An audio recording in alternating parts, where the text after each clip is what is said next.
6 अगस्त 1945 को संयुक्त राज्य अमेरिका ने जापानी शहर हिरोशिमा पर परमाणु बम गिराया था। बम को लिटिल बॉय यानी कि छोटे लड़के के रूप में जाना जाता है।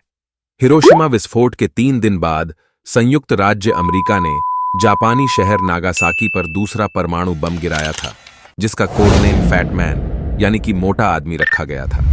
हिरोशिमा बम लिटिल बॉय में 15 किलोटन विस्फोट करने के लिए 64 किलोग्राम समृद्ध यूरेनियम का इस्तेमाल किया गया था।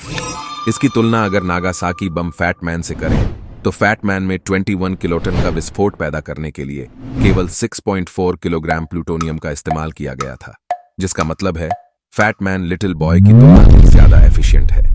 फैट मैन का निर्माण वैज्ञानिकों और इंजीनियरों ने मैनहट्टन प्रोजेक्ट के दौरान लॉस एलामोस प्रयोगशाला में किया था। मैनहट्टन प्रोजेक्ट के दौरान Robert open hammer loss Alamos laboratory का निर्देशक था। उसे अक्सर परमाणु बम के पिता के रूप में जाना जाता है।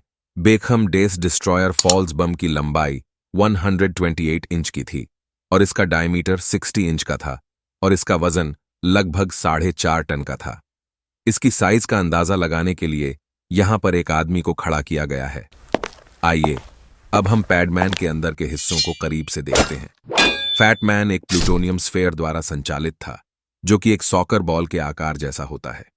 इस गोले का वजन मात्र 604 किलोग्राम था, लेकिन यही स्फेयर भयानक विस्फोट के लिए जिम्मेदार था। डोनी के अंश प्राकृतिक रूप से पाए जाने वाले यूरेनियम की खदानों में पाए जाते हैं। प्लूटोनियम एक रेडियोएक्टिव मेटेलिक एलिमेंट है, जिसकी खोज 1940 में हुई थी। प्लूटोनियम स्फेयर विस्फोटक पदार्थों से घिरा हुआ रहता है। ये विस्फोटक लेंसेस हैं। यह एक विशेष आकार का चार्ज है जो 60% RDX और 40% TNT से मिलकर बना है। बम में 32 ब्रिज वायर डिटोनेटर लगे होते हैं, जिन्हें एक्सप्लोसिव लेंसों पर लगाया जाता है। बम के एक तरफ 24 वोल्ट की बैटरी लगी होती है, जो फ्यूलिंग सिस्टम से जुड़ी होती है। 9 अगस्त 1945 सुबह के समय बोइंग B-29 सबह फाइटर्स ने फैटमैन के साथ ट्विन यान से टेकोनफ किया।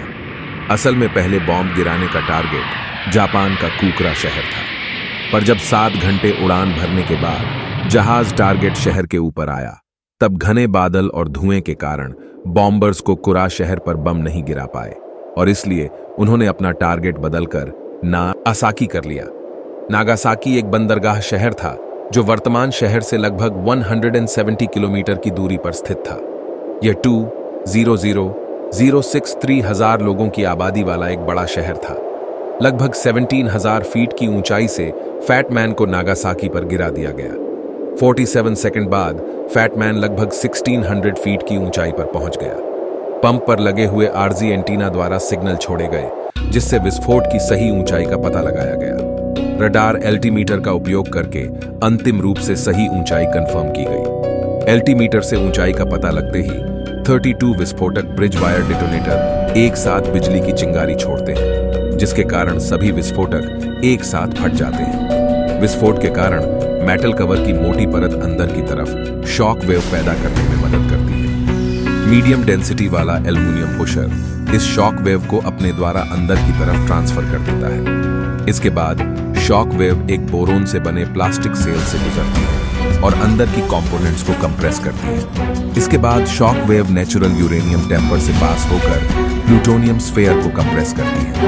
प्लूटोनियम स्फेयर के बीच में 2 एलिमेंट्स पोलोनियम और बेरिलियम कंप्रेस हो जाते हैं और इस कंप्रेशन के कारण दोनों एलिमेंट्स आपस में मिल जाते हैं, जिसके कारण न्यूट्रॉन का एक विस्फोट हो जाता है।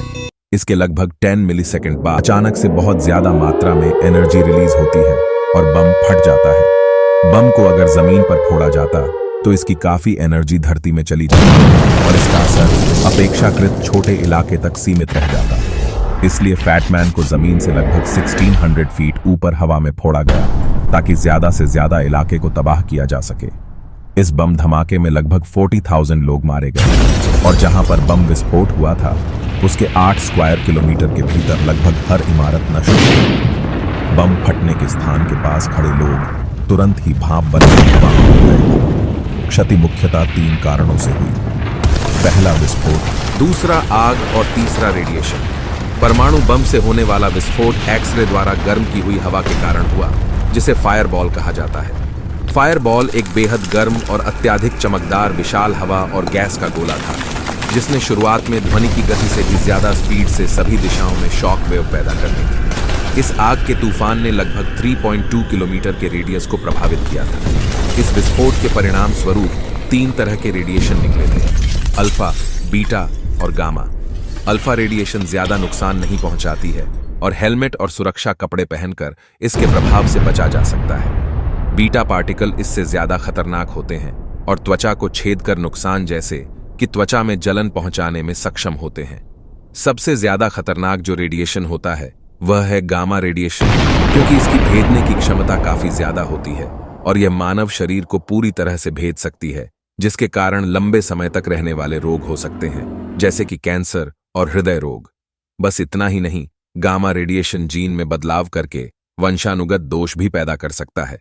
अगर आपको लगता है कि 1945 में नागासाकी और हिरोशिमा पर होने वाले परमाणु हमले अत्यधिक विनाशकारी थे, तो बस आप इतना जान लीजिए कि आज के जमाने के जो परमाणु बम हैं, उसके सामने नागासाकी और हिरोशिमा पर फोड़े जाने वाले परमाणु बम दिवाली में फोड़े जाने वाले पटाखों के समान हैं। हिरोशिमा और नागासाकी को मिलाकर जितना बड़ा विस्फोट हुआ था, उसकी तुलना में रशिया का अकेला TSR बम 1400 गुना ज्यादा धमाका कर सकता है। दोस्तों, ये वीडियो आपको कैसी लगी कमेंट करके जरूर बताइए और वीडियो को लाइक, चैनल को सब्सक्राइब जरूर कर दीजिए।